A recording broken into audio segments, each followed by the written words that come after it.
అసలు నేను ఊపిరి తీసుకోవడమే కష్టం చేశారు జగన్మోహన్ రెడ్డి గారు. కనుక ఆ రోజుల్లో నేను తెలంగాణలో పొలిటికల్ అరీనాలో ఉన్న కేసీఆర్కి వ్యతిరేకంగా పోరాటం చేస్తున్నా జగన్మోహన్ రెడ్డి గారికి ఏ సంబంధం లేనప్పటికీ నన్ను తొక్కేయాలి అని గట్టి ప్రయత్నం చేస్తున్నాడు. ఇంతమంది ఇన్ని ఫోర్సెస్ తో పోరాటం చేయడం వాస్తవానికి నాకు చాలా కష్టంగా ఉండింది. Therefore, I could not fight every battle. I had to choose which battle to fight, and ఆ టైంలో I could not afford to fight this phone tapping issue. నేను ఏ పోరాటాలు చేయాలి అనేది నా సర్వైవల్ కోసం నేను పోరాటాలు చేస్తున్నా.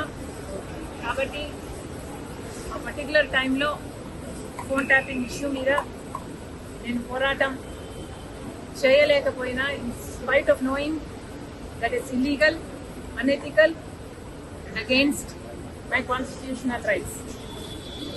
కానీ ఇప్పుడు నేను చెప్తున్నాను, ఫోన్ ట్యాపింగ్ జరిగిన మాట వాస్తవం, ముమ్మాటికి నిజం.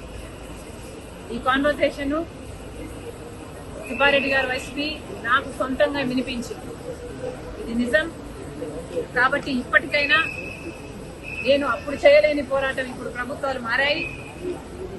ఇక్కడ రేవంత్ అన్నగారు ఉన్నారు, అక్కడ చంద్రబాబు గారు ఉన్నారు.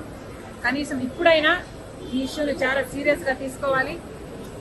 ఎక్కడ ఏ ఎంక్వైరీకి రమ్మన్నా నేను కూడా రావడానికి సిద్ధంగా ఉన్నాను. తప్పు జరిగింది, ఆ తప్పుకు శిక్ష కూడా పడాల్సిన అవసరం